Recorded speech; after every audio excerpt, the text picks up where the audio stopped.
नमस्कार, आप देख रहे हैं स्टार भारत न्यूज और मैं आपके साथ सुनील चतुर्वेदी। चलते हैं देश की 25 बड़ी खबरों की ओर। आगरा कैंट रेलवे स्टेशन के वेटिंग रूम में रविवार शाम को एक नवजात मिला। इसकी हालत गंभीर थी। आनन फानन में जीआरपी को इसकी सूचना दी गई। इसके साथ ही रेलवे हॉस्पिटल से चिकित्सकों की टीम बुलाई गई।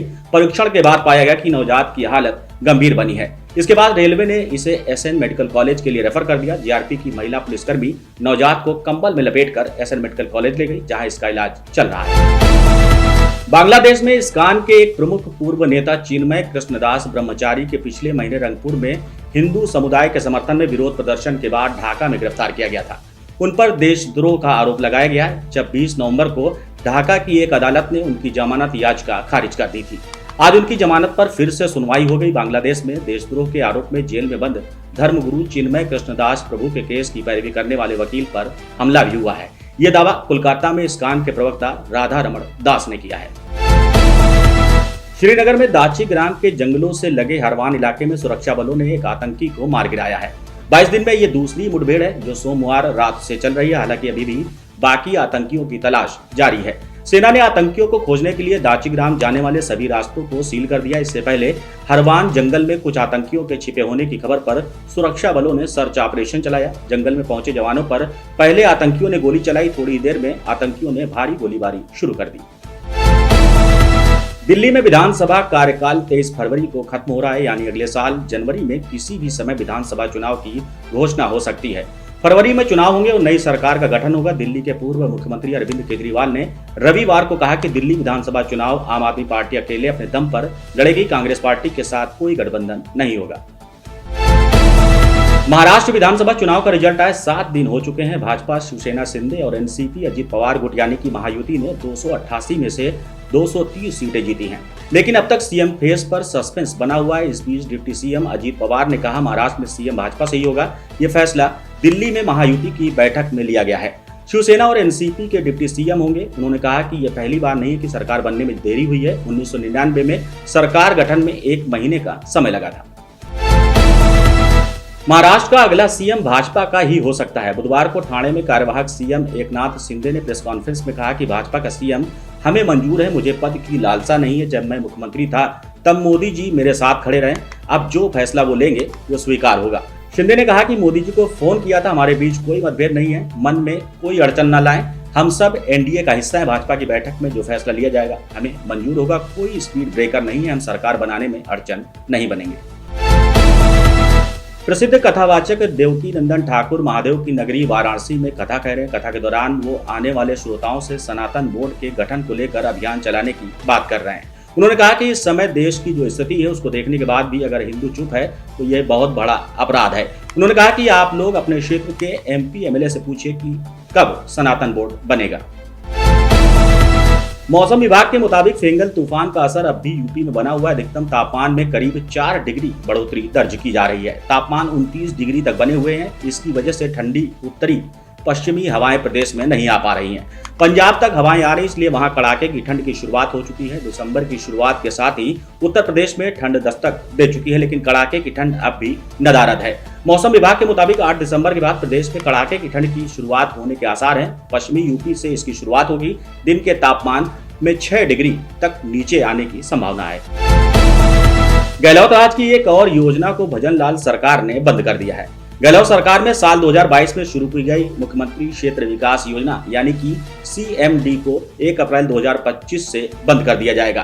ग्रामीण विकास विभाग ने योजना को बंद करने के आदेश जारी कर दिए। इस योजना के 100 करोड़ का बजट था। भजनलाल सरकार अब इसकी जगह नई योजना लाने की तैयारी कर रही है। अगले बजट में नई योजना की घोषणा के आसार हैं। 6 दिसंबर को सीकर के बाबा खाटू श्याम का तिलक और सेवा पूजा की जाएगी। ऐसे में मंदिर में 19.5 घंटे तक दर्शन बंद रहेंगे। मंदिर कमेटी के द्वारा इस संबंध में सूचना जारी की गई है। श्री श्याम मंदिर कमेटी के मंत्री मानवेंद्र सिंह चौहान के आदेश जारी करते हुए बताया कि 6 दिसंबर को बाबा श्याम की विशेष सेवा पूजा और तिलक किया जाएगा। इसलिए 5 दिसंबर की रात 9:30 बजे से 6 दिसंबर को शाम 5 बजे तक मंदिर में दर्शन बंद रहेंगे। भक्त इसके बाद ही दर्शन करने के लिए पहुंचे। आपको बता दें कि हर अमावस्या के बाद और विशेष पर्वों पर बाबा श्याम का तिलक और सेवा पूजा की जाती है, जिसके चलते मंदिर में दर्शन कई घंटे तक बंद रहते हैं। अजमेर में मांगलियावास अर्जुनपुरा खालसा स्थित घनश्याम लाल फिलिंग स्टेशन पर तेल की बिक्री और रिकॉर्ड संधारण के लिए रखे मैनेजर द्वारा 19.51 लाख का गबन करने का मामला सामने आया है। आपको बता दें, पंप की मालकिन ने मांगलियावास थाने में गबन तथा धोखाधड़ी का मामला दर्ज करवाया। पीड़िता पेट्रोल पंप मालकिन अजमेर के सीसी रोड विष्णु हिल टाउन कॉलोनी निवासी रुल्ला पत्नी सुभाष बायला ने यह मामला दर्ज कराया है। आईपीएल 2025 में कोलकाता नाइट राइडर्स ने पिछली बार चैंपियन बनाने वाले श्रेयस अय्यर को रिटेन नहीं किया। ऐसे में टीम की कप्तानी को लेकर अभी किसी का नाम सामने नहीं आया है। टीम की ओर से भी पत्ते खुल नहीं रहे हैं, लेकिन इस टीम के सबसे महंगे प्लेयर वेंकटेश अय्यर को कप्तान बनाए जाने की चर्चा चल रही है। अगर वेंकटेश को केकेआर का कप्तान बनाया जाता है तो इंदौर ही नहीं, मध्य प्रदेश से आईपीएल को पहला कप्तान मिलेगा। रतलाम पुलिस विभाग ने प्रतियोगी परीक्षा की तैयारियों के लिए फ्री कोचिंग क्लासेस शुरू की है। सोमवार को एसपी अमित कुमार क्लास पहुंचे। उन्होंने क्लास में सबसे पहले स्टूडेंट से परिचय लिया और फिर विभिन्न प्रतियोगी परीक्षा में सफलता के लिए बोर्ड पर सवालों को हल कर ट्रिक सिखाई। एसडीओपी नीलम बघेल, थाना प्रभारी पृथ्वी सिंह खलाटे, आरक्षक मुकेश मेघवाल मौजूद हैं। एसपी ने प्रतियोगिता परीक्षा, पुलिस, पटवारी, पीएससी समेत अन्य विषयों पर चर्चा की। बोर्ड पर परीक्षा के सवाल हल किए और टिप्स दिए। जनरल नॉलेज के बारे में भी खूब समझाया।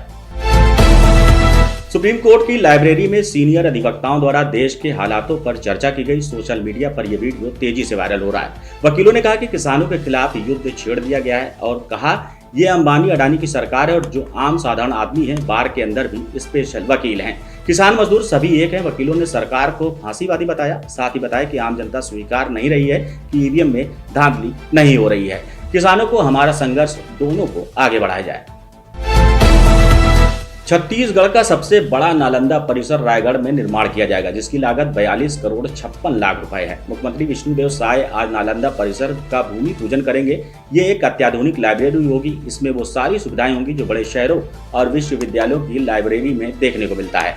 रायगढ़ के मरीन ड्राइव के पास इसका निर्माण किया जाएगा। इसके लिए नगरीय प्रशासन विभाग ने टेंडर जारी कर दिया है। नालंदा परिसर स्मार्ट लाइब्रेरी और स्टडी जोन होगा। हजारों किताबों के संग्रह के साथ अंतर्राष्ट्रीय स्तर के कई ई बुक एक्सेस करने की भी सुविधा यहाँ मिलेगी। बताया जा रहा है कि 24 घंटे वाईफाई और इंटरनेट की सुविधा भी यहाँ छात्रों को मिलेगी। छत्तीसगढ़ में कांग्रेस आज सभी जिलों में सोसाइटी चलो अभियान चलाएगी। कांग्रेस के तमाम बड़े नेता कार्यकर्ता अलग अलग धान सोसाइटी में जाएंगे। वहां क्या स्थिति इसकी जानकारी लेंगे। धान खरीदी और वहां के सारी अनियमितताओं को लेकर घेरते नजर आएंगे। पूर्व मुख्यमंत्री भूपेश बघेल रायपुर में रहेंगे। खरौरा के धान खरीदी केंद्र का निरीक्षण करेंगे। वहीं प्रदेश अध्यक्ष दीपक बैज बस्तर में रहेंगे।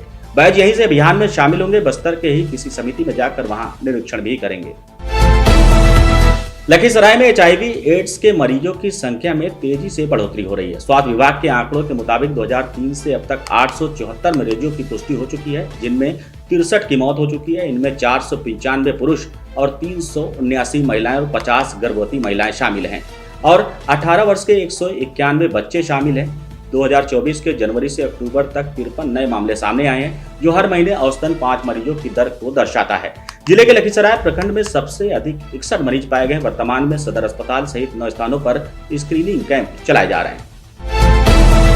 सांसद पप्पू यादव को धमकी देने वाले शख्स को पूर्णिया पुलिस ने रविवार की रात भोजपुर से गिरफ्तार किया है। गिरफ्तार आरोपी शाहपुर थाना क्षेत्र के डुमरिया गांव के रहने वाले रामेश्वर राय का बेटा राम बाबू राय है। पुलिस ने उसे बिहिया थाना क्षेत्र के चकरही गांव से गिरफ्तार किया है। आरोपी ने सिर्फ 10वीं तक ही पढ़ाई की है। गांव वालों ने बताया कि रामबाबू जिन लड़कों के साथ रहता था उसमें अधिकतर नशा करते हैं और इधर उधर घूमते रहते हैं। रामबाबू के पढ़ाई न करने और नशा करने वाले दोस्तों के साथ घूमने की जानकारी के बाद परिजन परेशान रहने लगे। रामबाबू के घर में मां, 2 छोटे भाई और दादा रहते हैं। परिजन ने कहा कि एक बार सांसद से मिलेंगे और अपने बेटे को छुड़ाने के लिए गुहार लगाएंगे। उत्तराखंड में कांग्रेस ने सदस्यता अभियान को अब डिजिटल रूप में शुरू कर दिया है। पहले कांग्रेस का यह अभियान मैनुअल चल रहा था। इसमें घर घर जाकर कांग्रेस कार्यकर्ताओं को सदस्य बनाने थे, लेकिन अब कांग्रेस सोशल मीडिया विभाग ने वेबसाइट तैयार कर डिजिटल अभियान की शुरुआत कर दी है। देश भर में उत्तराखंड पहला राज्य है जहां कांग्रेस ने डिजिटल अभियान की शुरुआत की है। इसके तहत पहले चरण में 1 लाख सदस्य बनाने का लक्ष्य तय किया गया है। उत्तराखंड में 38वें राष्ट्रीय खेलों का आयोजन तय समय पर होगा। भारतीय ओलंपिक संघ ने उत्तराखंड को पत्र जारी कर इसका औपचारिक ऐलान कर दिया है। आपको बता दें कि भारतीय ओलंपिक संघ ने उत्तराखंड खेल विभाग को लेटर जारी कर खेल आगे बढ़ाने के लिए कहा था, जिसके बाद उत्तराखंड खेल विभाग द्वारा वक्त पर राष्ट्रीय खेलों के आयोजन का आग्रह किया गया था। आज भारतीय ओलंपिक संघ ने 28 जनवरी 2025 से 24 फरवरी तक राष्ट्रीय खेल आयोजित होने की घोषणा कर दी है। झारखंड में बांग्लादेशी घुसपैठ के मामले पर सुप्रीम कोर्ट में मंगलवार को सुनवाई होगी। 8 नवंबर को पिछली सुनवाई में जस्टिस सुधांशु धूलिया और जस्टिस ए अमानुल्लाह की खंडपीठ ने केंद्र सरकार और याचिकाकर्ता दानियल दानिश को जवाब दाखिल करने का निर्देश दिया था। दरअसल सितंबर को हाईकोर्ट ने बांग्लादेशी घुसपैठियों की जांच के लिए केंद्र सरकार के अधिकारियों की एक फैक्ट फाइंडिंग कमेटी बनाने का आदेश दिया था। हाईकोर्ट ने कमेटी के सदस्य के नाम भी सुझाए थे। हाईकोर्ट के इस आदेश को राज्य सरकार ने सुप्रीम कोर्ट में चुनौती दी है। फिलहाल सुप्रीम कोर्ट ने हाईकोर्ट के आदेश पर रोक लगा दिया था। चंडीगढ़ के सेक्टर 26 में 2 क्लब में हुए बम धमाकों के आरोपी विनय और अजीत को आज हिसार सदर थाना पुलिस जिला कोर्ट में पेश करेगी। इस दौरान दोनों आरोपियों को ज्यादा से ज्यादा रिमांड मांगा जाएगा। वहीं इस पूरे मामले की जांच CIA 1 को सौंप दी गई है। CIA की टीम आज आरोपियों की मुठभेड़ वाली जगह पर निशानदेही करवाएगी। पुलिस आरोपियों से वारदात में इस्तेमाल किए गए हथियार को लेकर भी जानकारी जुटाएगी। लखनऊ विकास प्राधिकरण में होगी बड़ी कार्रवाई। आपको बता दें, अवैध निर्माण रोकने में नाकाम अभियंता और जेई नपेंगे 9 अभियंताओं के खिलाफ कार्रवाई की संस्कृति की बात निकलकर सामने आ रही है। जेई संजय मिश्रा, इम्तियाज अहमद, शिव कुमार, भानुप्रकाश वर्मा, रवि प्रकाश, सुरेश कुमार, राकेश कुमार पर बड़ी कार्रवाई होगी। मंडलायुक्त रोशन जैकब ने कार्रवाई की संस्तुति की है। मध्य प्रदेश में बागेश्वर धाम के पीठाधीश्वर धीरेन्द्र कृष्ण शास्त्री के हरिहर मंदिर पर बयान पर हाल ही में विवाद हुआ। पंजाब में कट्टरपंथी समूह बयान को हरमिंदर से जोड़कर लगातार इन्हें घेर रहे हैं। खालिस्तानी समर्थक बरजिंदर परवाना ने तो धीरेन्द्र कृष्ण शास्त्री को मारने की धमकी दी थी। पंजाब में बढ़ते विवाद के बाद निहंग हरजीत सिंह रसूलपुर के धीरेन्द्र कृष्ण शास्त्री से मुलाकात की, जिसमें धीरेन्द्र कृष्ण शास्त्री ने साफ किया कि उन्होंने हर मंदिर साहिब की नहीं बल्कि संभल के हरिहर मंदिर का उल्लेख किया है। हिमाचल के मुख्यमंत्री सुखविंदर सुक्खू ने शिमला में आज कांग्रेस विधायक दल यानी कि CIP की मीटिंग बुलाई है। इसमें सरकार के 2 साल पूरा करने पर होने वाले कार्यक्रम को लेकर चर्चा होगी। सूत्रों की माने तो कांग्रेस के सभी विधायकों को 2 साल पूरा के कार्यक्रम में भीड़ जुटाने का टारगेट दिया जाएगा। कांग्रेस सरकार भाजपा के राष्ट्रीय अध्यक्ष जगत प्रकाश नड्डा के गृह विधानसभा क्षेत्र बिलासपुर में 11 दिसंबर को 2 साल का जश्न कार्यक्रम मनाने जा रही है।